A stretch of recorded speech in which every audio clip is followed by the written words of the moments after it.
Hi folks, we're back and this is Cutting Through the Matrix. It's a system that we're born into, as I say, a system, a complete system, not a partial system or a system for one area of society and humanity. It's a complete, all-encompassing system you're born into. And you're being programmed for the next step and the next step, beginning with childhood. And you don't realize that's what's happening to you. No one tells you. And most can't even figure that out. But you've been led for an awful long time by people of the old Bernays school and the people who took over after him and added all the new data to their science with behaviorism and so on. Now they call it neuroscience and neuroeconomics and all the rest of it. It's all how things affect you, how you will react to things. But they know where they want to take you, so they've got to change you. That's the beauty of this science. Because in the old days, of course, politicians used to think that they would just give reason out to the people, the public, give them facts and be reasonable, and their logic would make them see your points of view. And then they understood that people don't really work that way because people run on emotions. They run on various factors and various impulses and things running through their mind and so on. And so these are unconscious or subconscious desires, etc. And Bernays was a guy who first publicly came out and used the science. And I say publicly came out because before that there were many people before Bernays who understood this very old science. And Bernays was given the accolades for transforming America into a consumer society. There's the key right there. If you can't get the public to do what we want, then you alter the public so that they will do what you want. You alter the public. And no one had thought of that, at least in the 20th century. It had been done before in previous centuries, but that's the trick of it all. Alter the public and train them, and that's what government's into now in a big, heavy way. You have been all your life being trained for the next step of what's to come, the next part of society, including the communitarian society. There's many names for it now too. But that's what's happened, and the general public are oblivious to it. They always have been. They're kept oblivious by the media, and the media's job is not to tell you the truth. That's come out of actual court trials.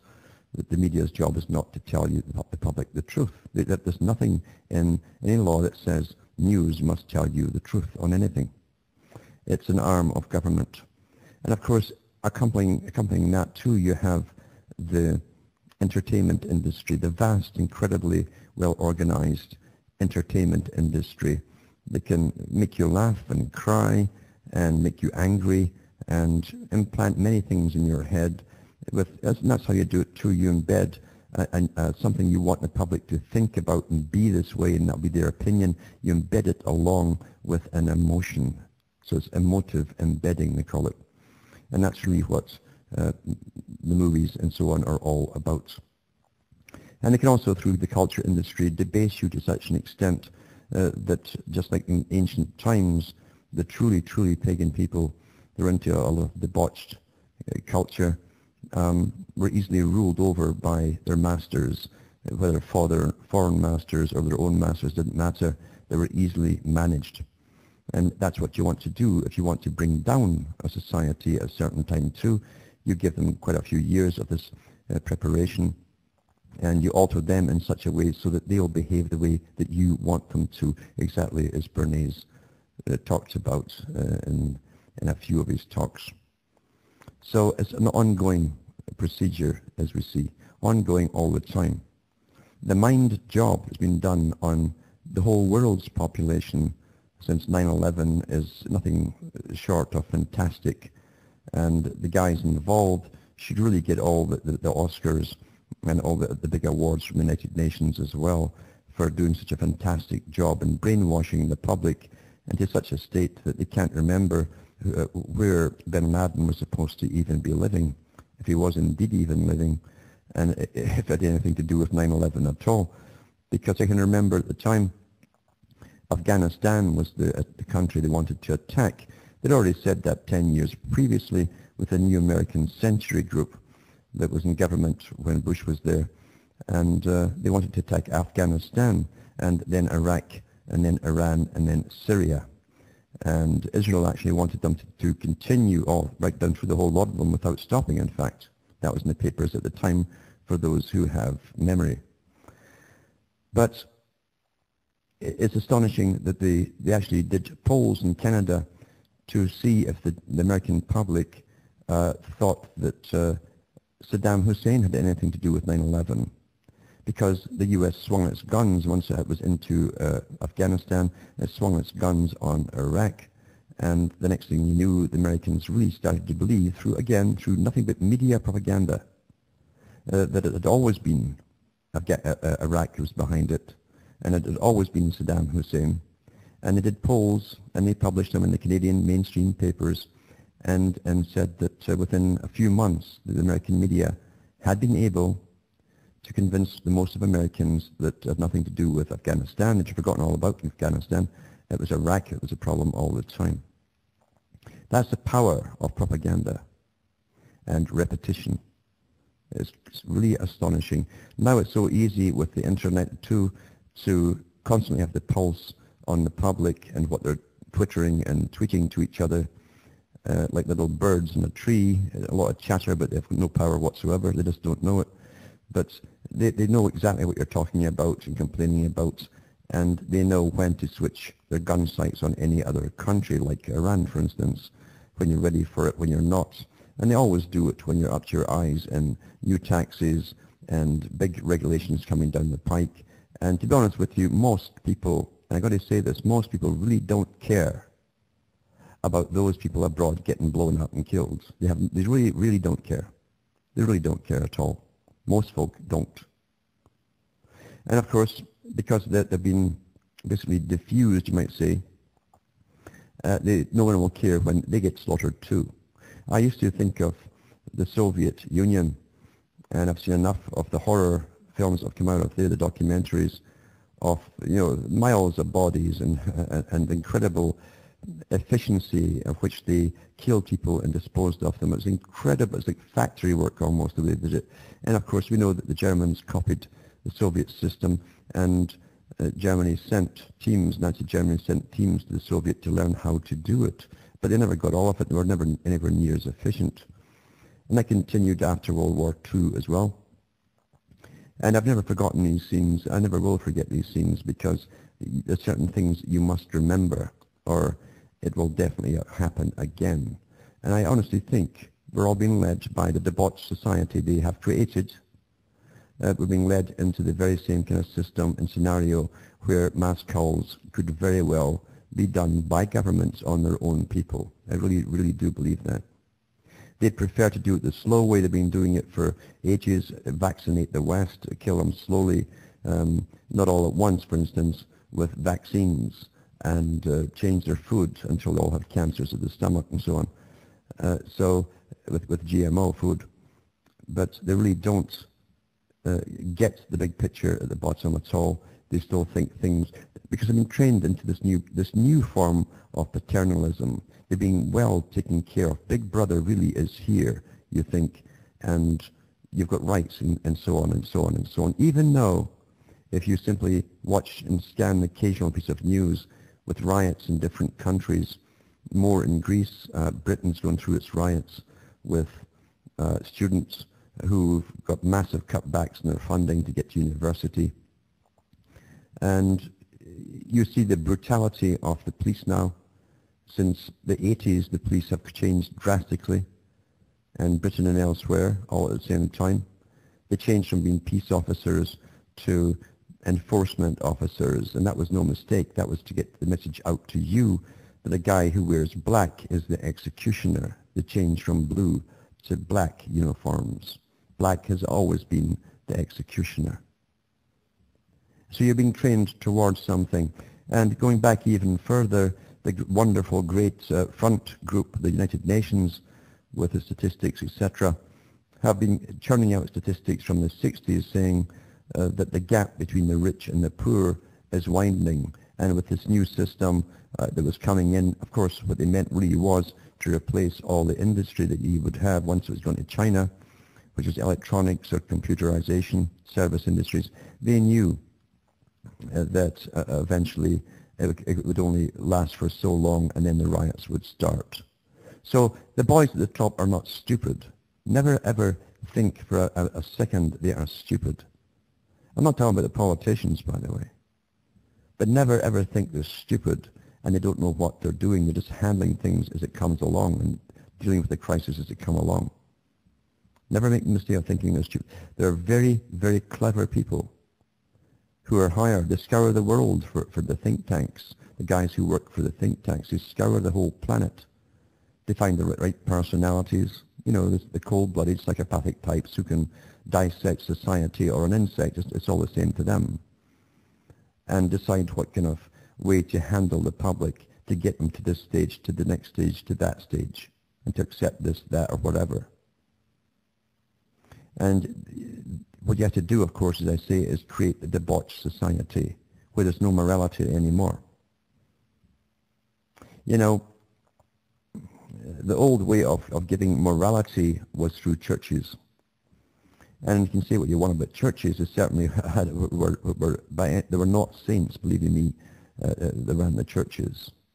But at least it gave people some moral compass of what was socially acceptable so that the society could maintain itself intact in some kind of semblance of peace without killing each other or robbing each other blind or diddling each other's children. I'll be back with more on this after this break. Hi folks, we're back, and this is Cutting Through the Matrix, just talking about how the big boys knew, and they wrote about it too, when they destroyed religion to replace it with a form of moral relativity. But in reality, the ideas would be given to you through the media, again, entertainment industries, of how the new culture should be. And science, of course, would also be heavily involved. And let's say we have neuroscience now and neuroeconomics to make sure that punishment and reward, the power of the purse, is used in the last phases of this particular system, which it is. If they want to stop you smoking, is up all the taxes, which they have done with the 5-year signatories that have done. 5 years have signed on, every country signed on to ban smoking for 5 years in a row. Alabama signed it this year again, and that's why everything jacked up. Next one is the law on, or the war on obesity, so fatty foods will go up in your restaurants and so on, all the fast foods. And then, of course, it will go on from there using the power of the purse. We'll get you off the roads until only the rich ones can afford the high taxes to drive on the roads. And this is how they can do it, by simple law, you see. It works very, very well. But talking about even incest as well, because incest does has been popped up down and again, or up and again through the ages. Switzerland considers repealing the incest laws. These are what you expect to see when all religion has gone out the window, because religion itself had to adapt itself to existing common law of all peoples, and these things were all taboo even before Christianity came along, except in certain places that were often in the Middle East. But it says here Switzerland is considering repealing its incest laws because they're obsolete. The Swiss Parliament is considering a law decriminalizing the sex between consenting family members. How can a child consent when they aren't even mature? And the upper house of the Swiss Parliament has drafted a law decriminalizing sex between consenting family members, which must now be considered by the government. Imagine even getting this far, this particular law. It says there have only been 3 cases of incest since 1984. Well, maybe the law's been working. It says Switzerland, which recently held a referendum passing a draconian law that will boot out foreigners convicted of committing the smallest of crimes, insists that children within families will continue to be protected by laws governing abuse and pedophilia. Well, if you're taking away this particular law, will you still call it pedophilia as you're consenting children? So you can see where the whole world is going. I was waiting for this one to come up since 2001 when the international meeting was held for all the countries' cultural censor bureaus, including the ones from Britain, the BBC and Canada and so on. They all went to it, and it was agreed there and then, and it came out in the newspapers by professors who attended, that now they'd won the war on homosexuality and so on, then the next step would be bestiality and intergenerational sex. They don't like to call it pedophilia. They have their own terminology for it, for those who are members of that particular club. So that's what happens when we're through going between two ages, and they've got the big plans, of course, for the next stage. They want to drastically reduce the population. But in the meantime, they're ready to take it down every way they can. And when you have a debauched society, no one stands together, and no one will stand up for anyone else either, for that matter. Now, there's callers on the phone, and we'll take Mariana from Mexico, if she's there. Are you there, Mariana? Hello? Hi, nice to meet you. Yes. Hello? Hello, yes. Yes, yes, hi. Well, first, I want to thank you for all your wonderful work and all this information that you're sharing with us. Can you hear me okay? Yes, I can, yep. Oh, okay. And so thank you, first of all. And second, I have a comment, and, well, I was thinking we live in a psychopathic system, and it seems to me that everyone or almost everyone down below the big guys, as you say, are becoming, or we are becoming, kind of like them, if you know what I mean. Yeah. Am I correct on my perception? You are correct. In fact, the studies that have been done on psychopathy, and the most intelligent psychopaths always gravitate towards governmental positions, banking too, regulations. So anywhere where they can dominate others and reap the rewards of the high life. Years ago, they didn't do studies on that. They always classified them as the low street guys who would smash the jewelry store window and steal the jewelry.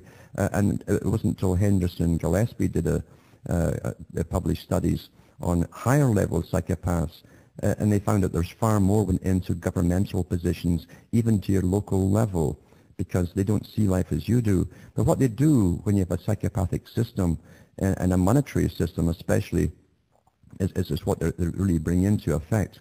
What they do is they give the culture to the people of a psychopathic culture, which we are all taught to emulate. So even though you're not necessarily a psychopath, most people will emulate the psychopathic culture, such as get ahead by any means possible, one-upmanship, get above the guy next door by any means possible. That is psychopathic, yeah. Mm-hmm. Yeah, that's what I was thinking about. So, well, basically that's it. I just wanted to say hi, thank you, and make that comment. And, well, again, thank you very much for all your wonderful work and sharing, most of all. Thanks for calling. You're welcome. Bye-bye. Thank you. Bye now. Back with more after these messages. Hi, folks. We're back, and this is Cutting Through the Matrix. And we've got David from England on the line now. David, hello. Can you hear me? Hello. Yes. Can you hear me okay? Yeah. Mm-hmm. Yeah, I'll just start out by saying what everybody else says. It's an honour to speak to you. And I can't add to what you've said already. What I will say is there was a programme on ITV last night in England called The War You Don't See. Yes, Pilger, wasn't it? Yeah. Yes, John Pilger. And he basically, don't take your word for it. Anybody can just sit and watch that. Mm-hmm. It's as simple as that. Yes. And I would like to move on to if people are under any illusions of socialised medicine, I will explain what they have done to my mother. Mm-hmm. Right? Yeah. She had cataracts in both eyes. She had to go to the opticians, and I quote the optician, "What do you expect me to do about that? Do you want me to refer you or not?" We went to George Eliot Hospital in Nuneaton. She had the first eye operated on. When we went back for the visit, they got right and left mixed up. Uh-huh. They didn't even know which one they'd done. Yes. She then proceeded to have the second eye done. A junior doctor must have been in on the operation because they failed to open the lid 4 times. Mm-hmm. Both eyes are now got blepharitis, which is a chronic condition for life. Yeah. The other day, we laughed about it because she said to me, "Is this a sign? Because I can see a question mark in front of my eye. Mm-hmm. It's moving about, literally." We looked into it. They are basically called floaters. Yeah. So we went to Walsgrave Hospital, which is the eye casualty unit, and after we waited 4 hours, we seen the doctor, and I'll quote him as well. Although this is technically possible, I've never seen it. What they've basically done is left a foreign object in her eye during the operation. Mm-hmm. Mm-hmm. And he's referred us to somebody called Mr. Hero. Uh-huh. Yeah. Well, I'll tell you, I'll be good luck in them ever admitting what exactly they've done, because these guys have to cover each other up, you know. Oh, yeah. Yeah. We're almost laughing about it, to be honest, if you're going to see somebody called Mr. Hero. Oh, yeah. Oh, yeah. But, I remember I knew a surgeon who worked on chest and so on, and cardiac, and his name was Mr. Long, yeah. Yeah, seriously. Yeah, and I mean, the nurses we were speaking to at that hospital, they said, you know, where did you have it done? And we said, oh, George Eliot Hospital, and they just laughed. Yeah. Yeah. They said, why did you have it done there? Mm-hmm. Yeah. I've got a whole bunch of articles over the last few weeks, actually, where the hospitals in Britain, they put out a list of the best and the worst ones and the ones to avoid. Now, it's that bad. It's that bad. You have to do your homework, yeah. Yeah, you'll have to look down the bottom to find George Eliot. Mm-hmm. Yep. Also, my friend's wife was, well, his fiancée was pregnant, and she went in for the birth, and basically the cord got wrapped around the baby's neck, and 45 minutes later somebody came in to sort them out. Boy, 45 minutes. And they lost the baby. Yeah, well, 45 minutes, yep. Mm-hmm. Yeah, he was told by the solicitor, you're basically going to have to remortgage your house to sort this out. Yeah, and they're so powerful now, you'd probably lose anyway, even if it is their fault, which it was, obviously. Yeah. You know, forget, Yeah. You know, he didn't know how to shake his hand properly. Mm-hmm. Yeah. That's what it comes down to. Everybody in Britain knows what the Old Boys Network is. And Oh, yeah. if you mention it to people, they know because they start looking at the floor. Yes. Those people have got to stand up and take it on. I am prepared to take it on. I won't back down to anybody. Mm-hmm. It's as simple as that. I'm prepared to speak out about everything that I've seen. Because if we don't do it now, what is the point in waiting? Yeah, well, you know, there's something too. The government have cut back so many times over so many years down to almost a third world status. And that's what's going to get brought down too, by the way. That is the intention. The UN said under the treaty, every country will get the minimal medical care. That includes the US and everywhere else too, for those listening. And Britain's a great example of where they've tried it. Yeah. Yeah. Well, what I would like to say is I'm not one of these who's saying, oh, England is the worst place in the world. I'd rather go to a hospital there than in Fallujah. Mm-hmm. Yeah. Yeah. But they're cutting it back because, you see, everything's changed now. You're under an authoritarian regime. They knew they'd bring the medical system down to half-trained people. A lot of them wouldn't have got jobs before. They're getting it in now. And they knew there'd be fallouts with the patients, lots of misdiagnosis and botched up jobs and so on. And so they've given total power to protect the medical fraternity. Yeah. Yeah. What I will say is I believe that it will come to a point where the country will stand up, because there are a lot of strong families here. I mean, I live in the area of basically the Blitz, Mm-hmm. and I know my grandparents would not let me sleep at night unless Yeah. I'll put it right what's happening now, because Nazi Germany is alive in Britain today, and it's as It is, simple as yeah. that. It is, absolutely. And my grandmother died worshipping the Queen Mother for not leaving London during the bombing. Mm-hmm. Now, I don't even know whether that's true anymore, Yeah. Yeah. when you've got the likes of Winston Churchill bayoneting people. It's not quite true, because I tell you, the Queen Mother and the royal family had RAF long-range bombers going 24 hours a day in shifts in case they ever had to fly to America. Yeah. Yeah, I said that to my gran. I mean, she's not with us anymore. None of my grandparents are with us anymore. Yeah. And they would be proud of me for what I'm doing today, because I will stand up to anybody. Yeah. And that is your right. I mean, there's justice and injustice, and you cannot let injustice carry on, because believe you me, you end up with the same brutality and slaughter from the government that you saw in the totalitarian regimes of the 40s and even prior to that with the Soviet system. That's all ready to go now. When I see all these guys big beefy, fat guys on steroids wearing black and they've got shaven heads, all set to go at the public, you're in trouble. You're just waiting, chomping at the bit for their final command to go at the public, and believe you me, it's going to happen. Yeah, I've seen it already.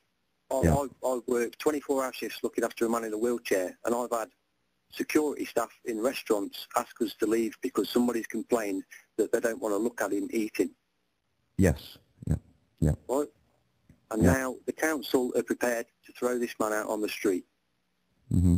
Yeah. Because they're cutting all funding for his council house. He's got to move back into an institution.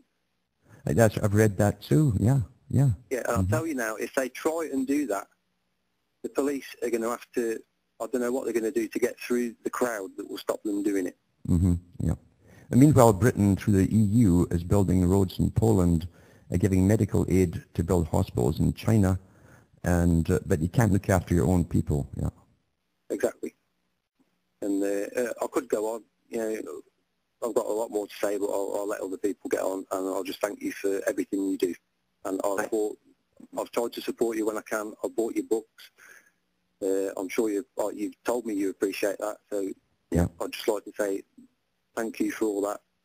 And I've looked into everything that you've said, and nobody can deny any of it. Yeah, that's right. And I'll bid you a good night because it's quite late here. Thanks for calling. And just to show you what's happening even in the U.S.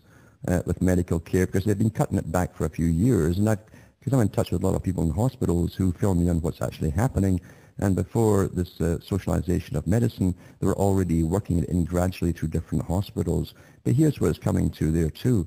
This happened to a guy who was in a car smash. Detaining patients against wishes carries legal risks.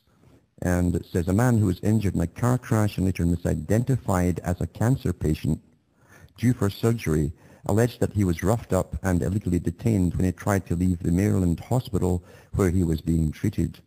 Though the case details, listen to what happened, the case details what legal observers agree are some unusual circumstances, it opens up a more common question of how far physicians and hospitals can go to hold patients against their wishes. Joseph L. Wheeler, whose case awaits a possible jury trial, claims Prince George's Hospital Center in Cheverly, Maryland crossed the line. Wheeler was landed by helicopter at Prince George's Hospital on June 23rd, was treated for blunt torso trauma after a car crash. When he woke up hungry the next morning, he said he was told by a nurse that he could not eat because he was having surgery that day. After checking Wheeler's hospital ID bracelet, the nurse told him the surgery was to have a potentially cancerous mass removed from his chest, according to the complaint filed August 17th. Wheeler then told the nurse he was at the hospital for injuries from a car crash, not cancer treatment. When he checked his ID bracelet, listen to this, he discovered it contained the name of what appeared to be a woman aged 13 years older than he was. So they'd even got his gender mixed up. Fearing for his safety and that he was being prepped for surgery, which he was, that he knew nothing about, Wheeler and his wife gathered their belongings and tried to leave the hospitals to seek treatment elsewhere, the court records show. Following an argument with hospital nurses who would not let him leave, the couple were then stopped by two hospital security guards who were immediately hostile. The guards shouted profanities at Wheeler, and one of the men is accused of shoving him against a wall and beating him when he fell on the floor. This isn't America. Yeah? So then he was held captive, but he managed to get out eventually.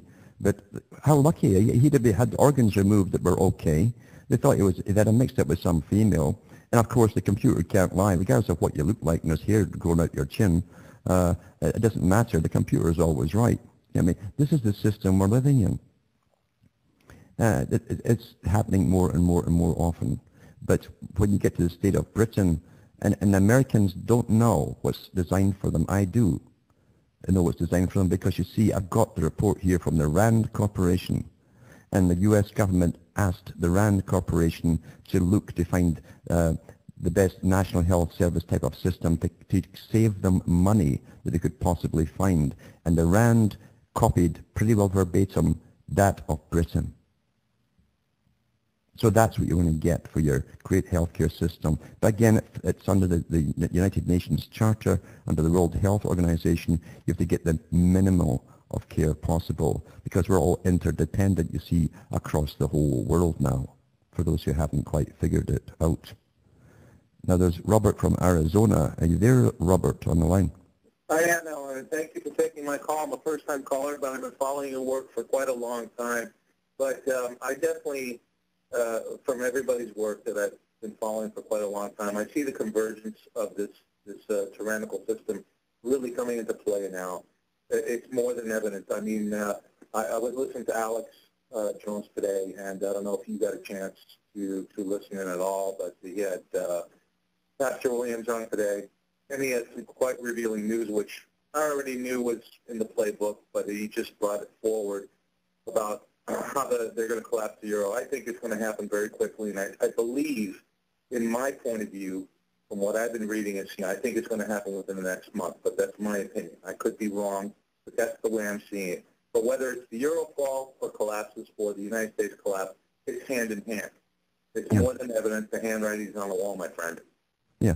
Well, there's no doubt about it. The next crash has to be global.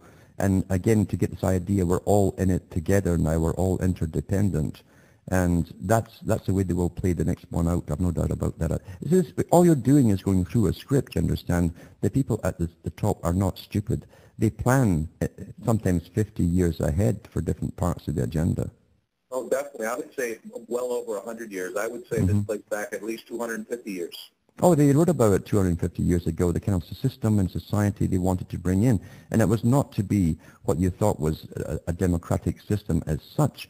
In fact, they even believed that, in fact, even Washington believed it, that the public would get a form of democracy if they could ever prove that they could use it responsibly. And up till that time, they would have to have basically the wise men guiding them, meaning high masons. Well, absolutely. But the democracy has always been the disguise. It's a great disguise. Isn't it a beautiful disguise, though, isn't it? Oh, incredible. Incredible. Yeah. Incredible disguise of, we're giving you democracy. We're going to free countries from tyranny when they're using the exact opposite strategy. And it's always the same strategy. It's always the same.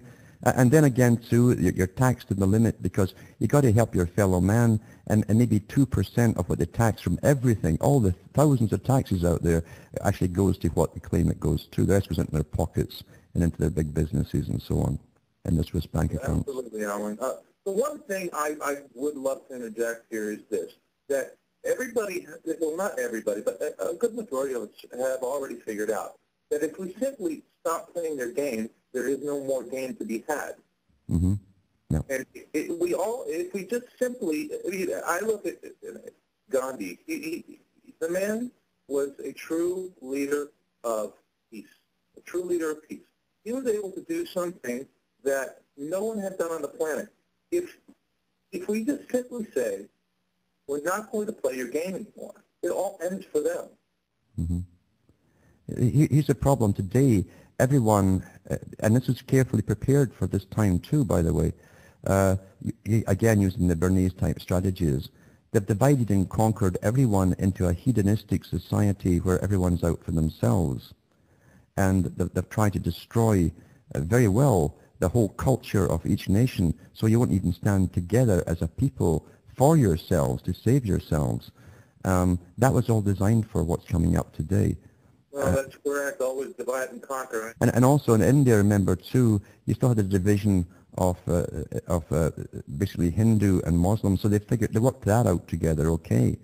But and again, they played on the conscience of the world watching the British regime in India and elsewhere. Today, in a global society, no one across the world has a country to compare to. We're all in it together, and it's so what, you see? Yeah. Well, Alan, I always have an optimistic point of view. No matter what they can try and do to us, as we're all in it together, we can simply do that to them by stepping away. That's right. I mean, it's true enough. And you could stop all traffic tomorrow if everyone simply agreed, I'm not driving to work. I'm not going to buy that high-priced gasoline. I'm not going to take any more aircraft trips and go through this humiliating experience at the airports. It certainly would work, but you will not get enough people to do it in today's society. No, I definitely agree. There's both sides of the coin. But even so, you should still do it for yourself. Absolutely. You're absolutely right. Because you've got to be true to yourself before you can be true to others, you see. I agree. Thank you for taking my call. Thanks for calling. Bye-bye. Yeah, bye now. But that's the dilemmas we're in today. We have this split, divided society. It's also apathetic in some ways, and of course the big players who designed this part of the system maybe 50 years ago, 60 years ago, like Bertrand Russell and others, actually wrote about it, that they will create apathy and narcissism and hedonism until no one cares about anyone else. They'll be after pleasure for themselves only. Back after this break. Hi folks, this is Cutting Through the Matrix, and I'll also put a link up tonight to show you the Britain's finest, the policeman dragging a young fellow with cerebral palsy out of his wheelchair at a demonstration.